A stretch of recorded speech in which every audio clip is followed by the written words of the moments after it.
This channel does not promote any violent, harmful, or illegal activities. All content provided by this channel is meant for an educational purpose only. বিজেপির SIR এর খেলা শেষ, যারা মৌলিক অধিকার কাটতে চেয়েছে তাদের গালে থাপ্পড়। কি বলেছেন সেই কাছারি ময়দানের সভা থেকে আরো একবার শুনবো।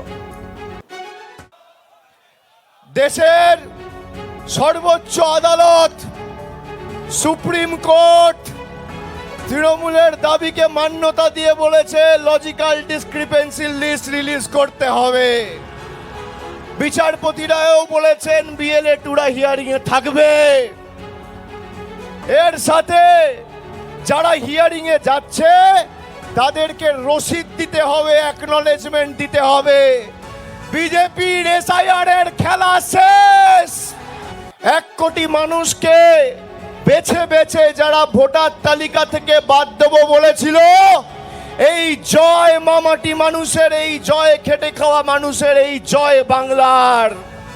আমাদের মৌলিক অধিকার ভোটাধিকার কেড়ে নিতে চেয়েছে, তাদের দু গালে দুটো কষিয়ে থাপ্পড় মেরেছে দেশের সর্বোচ্চ আদালত।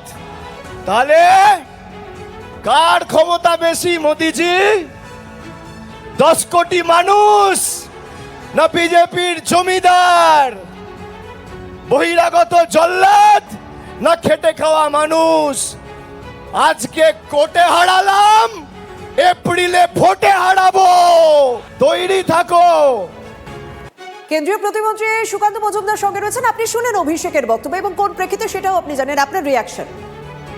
দেখুন, আমরা তো কোর্টের রায় সবসময় মেনে চলি। আমাদের পছন্দ মতো হলেও বলি আমরা কোর্টের রায় মেনে চলবো, অপছন্দ মতো হলে পরে আমরা বলি না তৃণমূল কংগ্রেস বা অভিষেক বন্দ্যোপাধ্যায়ের মতো। কারণ উনি জমিদার পরিবারের ছেলে, রাজার পরিবারের ছেলে। উনি বলেন যে বিচারপতিরা বিক্রি হয়ে গেছে, কোর্ট ঠিকমতো জাজমেন্ট দিচ্ছে না, বিজেপির কেনা হয়ে গেছে। আমরা তো এগুলো বলতে পারবো না, আমাদের বলা সাজে না। তবে কোর্ট যে ললিপপ দিয়েছে ওই ললিপপ চুষতে থাকুন, উনি জিতবে বিজেপি এপ্রিলে। বিজেপি সরকার তৈরি হবে, নরেন্দ্র মোদী সরকার তৈরি হবে। ওনাকে কোর্টের ললিপপ নিয়ে থাকতে বলুন আনন্দে। আজকের রায় নিয়ে কি রিয়াকশন দেবেন? কারণ তৃণমূলের পক্ষ থেকে যে সমস্ত দাবি করা হয়েছিল, বিএলএ নিয়োগ থেকে শুরু করে শুনানি কেন্দ্রের সংখ্যা বাড়ানো থেকে শুরু করে, তার পাশাপাশি কথা বলবো, আমরা পরে যোগাযোগ করব।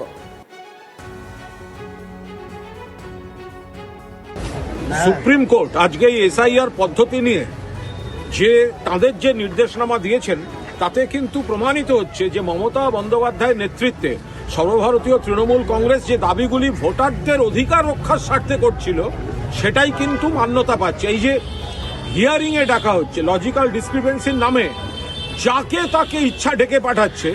এখন পরিষ্কার যেটা আমাদের দাবি ছিল, নেত্রীর দাবি ছিল যে এই লজিক্যাল ডিসক্রিপেন্সির নামে ডেকে পাঠানো যাবে না, বা এদের পুরো নামটা প্রকাশ করতে হবে, তালিকা প্রকাশ করতে হবে। আজকে বিজেপি ওকে ডাকতে বলছে, কালকে ওকে ডাকতে বলছে, এই জিনিসগুলো চলবে না।